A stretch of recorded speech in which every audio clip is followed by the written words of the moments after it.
e tava lá aplicando, e rapé, e sananga, e não sei o quê, e toca tambor, Combo e toca completo. violão, o combo completo, e tal. Fogueira. E o cara começou a convulsionar. E eles acharam que o cara tava com uma possessão demoníaca, e o cara só tava tendo uma convulsão.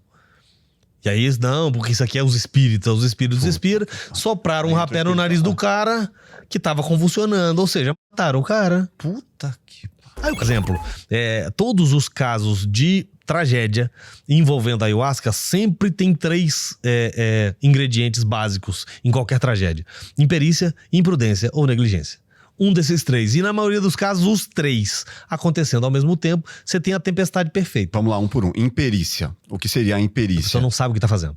A pessoa tomou a ayahuasca a primeira vez, e aí ela foi e teve uma iluminação, e naquela cerimônia de ayahuasca ela descobriu: a minha missão agora é curar o planeta. E eu agora, depois de 1, 2 sessões de ayahuasca, vou levar cura para o mundo. E sou agora um dirigente ayahuasqueiro. A pessoa se auto-intitula um xamã das galáxias Mas a cósmicas. imperícia da pessoa. Da não, pessoa. Não da pessoa que conduziu. Imperícia da pessoa. Eu tô falando de imperícia a pessoas que não têm o devido conhecimento para aplicar o chá em outras pessoas. Ele não é um pesquisador, ele não é um cientista, ele não é um dirigente ayahuasqueiro, ele não se formou em lugar nenhum. Entendi. Pra você exercer medicina, você não tem que fazer um curso de medicina? Lógico. Pra você exercer o advocacia, você não tem que ter feito... Odonto e assim. Você tem que ter pagado um preço de estudo, sabe? Você tem que ter pagado um preço. Sim, lógico. Não, aí as pessoas, ela tomou a ayahuasca 2 vezes e ela se auto-intitula xamã cósmico. Entendi. E Aí agora virou líder. Virou líder e pronto. Entendi. Vou fazer uma igrejinha pra mim, aí entro nesse site aqui, compro um litro Acho de que chá. tá tudo certo. E, cara, os amigos ali, agora você vai ver, vem aqui. é incrível, e pronto. E vou abrir uma garrafa que eu comprei, sabe-se lá Deus de onde, e vou servir as pessoas.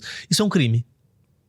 Literalmente isso é um crime, isso é uma contravenção. Porque na regulamentação da ayahuasca exige que a pessoa, o padrinho, ou sei lá, o dirigente ayahuasqueiro, primeiro, o CNPJ esteja registrado, que seja uma igreja ayahuasqueira e que ele fabrique o próprio chá. Porque se der algum problema, alguém tem que ir preso. Tem uma responsabilidade legal atrelada. Então é necessário. E aí, cara, se você não fabricou o seu chá, e aí vamos dizer o que aconteceu há pouco Naquela tempo. resolução que tem, então, a fabricação é obrigatória. É obrigatória de quem serve. Você tem que fabricar seu chá. Isso já é uma... Sim, isso é uma forma de você, só que o pessoal mascara isso. Então, às vezes, as igrejas pequenas, porque tem uma brecha na regulamentação, que é, se a sua igreja é muito pequena, você pode compartilhar o feitio e dividir os custos com uma igreja maior. Isso abre um precedente para um cara que fabrica um chá e repassa, ele vende para quem que ele quiser, se ele quiser. Porque, não... No Brasil ou fora do Brasil? Fora, inclusive. Só que o que acontece? Essa conta não fecha. Você pega ali um chá daquele de 200 e poucos reais, aquele chá ali, meu irmão, aquilo ali se você conseguir ir no lugar onde ele é fabricado, você não tem coragem de tomar. Eu já visitei várias casas de feitio que você, cara, só de ver a fabricação do chá, você tem ânsia de vômito. Você fala, não existe nenhum tipo de, cara, de higienização, de padronização, de absolutamente nada. Você vê o cara com aquela mão, com aquela situação. Eu já vi casas de feitio medonhas. Você olha pra aquilo e fala, meu Deus do céu, as pessoas vão beber o produto que sai dessa panela. Não é à toa que vão vomitar. Mano, vai vomitar mesmo. Não tem como não passar mal com aquilo. Que é uma, assim, enfim, o grau de contaminação naquele lugar, só de olhar a gente fica contaminado, entendeu? Então foi a imperícia. Então a pessoa não sabe o que tá fazendo. O próximo. A imprudência. Então a pessoa, por exemplo, ela pegou ali aquele chá e ela precisa aplicar aquele mesmo chá, aquele 1 litro, ele precisa dar para 20 pessoas. 1 litro não dá para 20 pessoas. 1 litro dá para 7 pessoas. A matemática não falha, certo? 1 litro de ayahuasca vai servir 7 pessoas, ponto. Só que ele precisa servir 20, porque ele alugou um sítio, ele comprou cocar pra botar na cabeça, ele comprou as roupas coloridas, ele comprou os instrumentos, ele tem custos. Eu quero falar depois. Ele tem custos pra poder fazer o teatro que ele tá fazendo. Exatamente. E aí pra bancar isso tudo, o sítio que ele alugou, as roupas que ele comprou, os instrumentos, e pra trazer o não sei quem, e pra ir pra trazer o músico. Pra trazer o músico, aí a conta não fecha. Aí ele tem que subir o preço. Só que se ele subir o preço, tem 55 casas ao redor, e cara, que vão fazer mais barato. E aí, então ele perde clientela. Então ele tem que fazer uma conta. E aí a forma mais fácil de você fazer render uma ayahuasca, você passa no jardim da vizinha, você pega lá uma meia dúzia de folha de trombeta de anjo, você ferve aquela porcaria lá em 2 litros de água. Aquele é altamente concentrado em escopolamina, que é uma substância, um psicotrópico. E aí você mistura 2 litros de chá de trombeta num 1 litro de ayahuasca, vai ficar um líquido marrom com um gosto horroroso, que tem escopolamina em alto grau. Não vai e saber. Quem nunca tomou não vai ter a menor ideia da diferença do que é. E você vai alucinar, porque é altamente alucinógena, e a pessoa acha que aquela é uma experiência de ayahuasca. E aí ele fez 1 litro virar 3 e ele conseguiu pagar as contas. Cara, a gente que lida com laboratório, com universidades, o que mais tem Você pega uma ayahuasca dessa, você bota ela no microscópio, aí você vê ela toda lilás. A ayahuasca não é lilás, ela tem as cores específicas. A gente já sabe, botou no microscópio, você sabe se a ayahuasca tá pura ou se ela tá adulterada. Tá toda lilás, parecendo né, o seu telão aqui, todo roxinho. Cara, escopolamina. O cara pegou o negócio mais barato que tem, cara, ferveu 2 litros, juntou com mais 1 litro de ayahuasca, e aí ele serve pras pessoas. Isso é uma imprudência absurdamente grande. Você tá brincando com o cérebro das pessoas.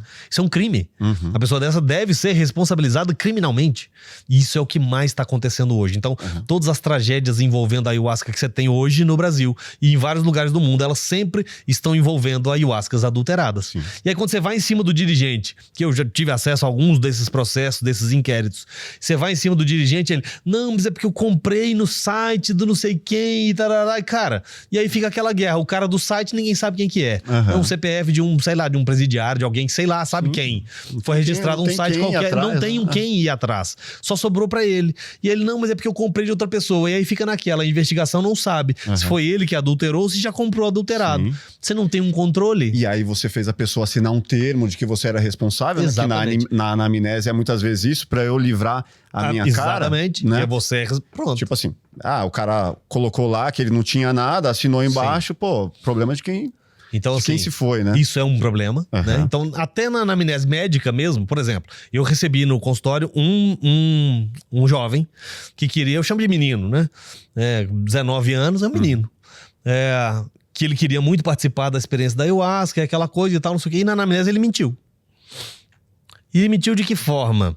Ele foi em 3 psiquiatras diferentes, porque tinha um problema, né, psiquiátrico, e ele não falou para os psiquiatras, ele não falou de um para o outro. Ele foi em um receitou um medicamento. Ele foi em outro, o outro receitou outro medicamento.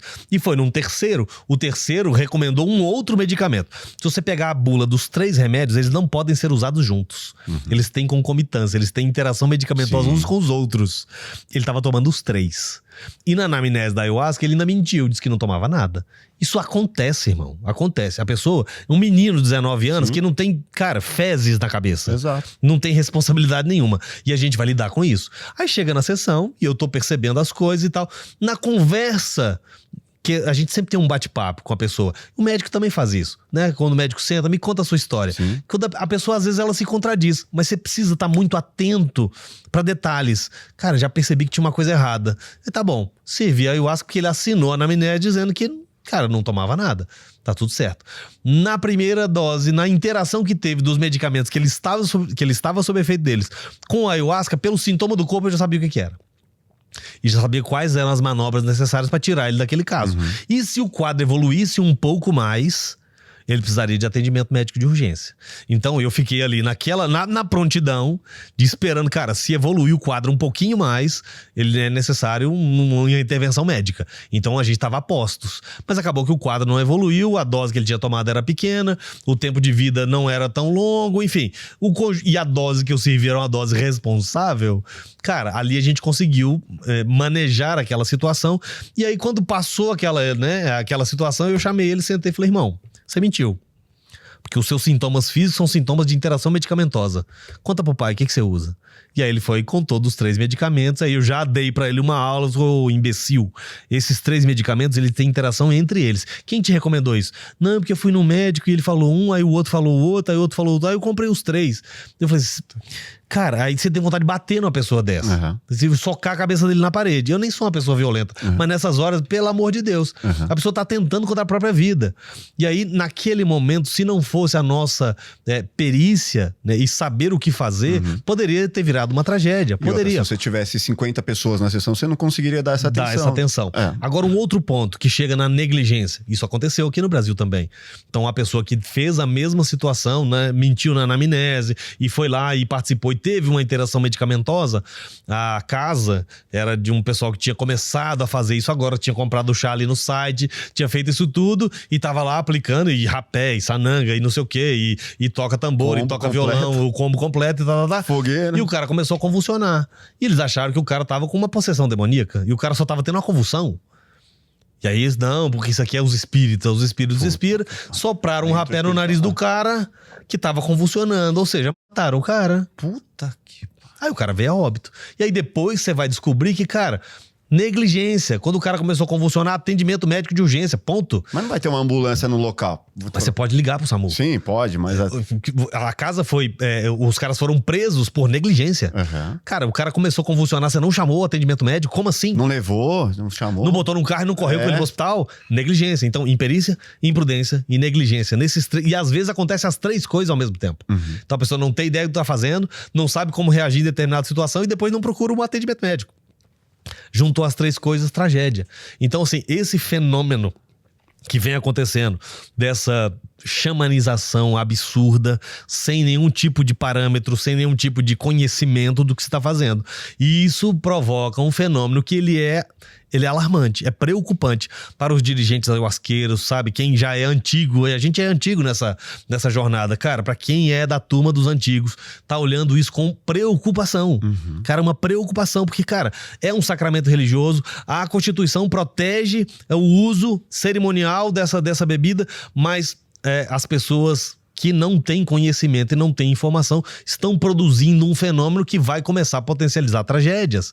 E a gente precisa estar atento com relação a isso. Sim. Então as casas precisam ser responsabilizadas e as pessoas, o alerta para as pessoas, elas precisam estar muito conscientes, sabe? Cara, procura referência. Já morreu alguém nesse lugar, sabe? Ou no mínimo, assim, se é uma casa devidamente registrada, como é que é o feitio de vocês? Sabe? Antes de você se meter numa experiência, procura essas informações. Olha, você tem documentário, você tem... Cara, vocês fabricam o seu próprio chá? Quando é que vocês fabricam? Eu abro sempre os nossos feitios para as pessoas irem visitar. Que eu acho muito importante que as pessoas tenham conhecimento de como que o chá é feito. Feitio, pra quem não sabe, é a fabricação do chá. Produção, né? Isso.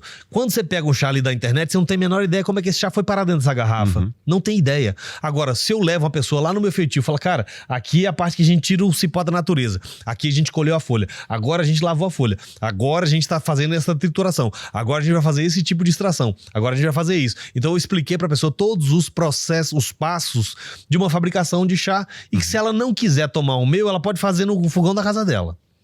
Porque ela teve informação de como que aquilo é produzido e quais efeitos que aquilo vai trazer.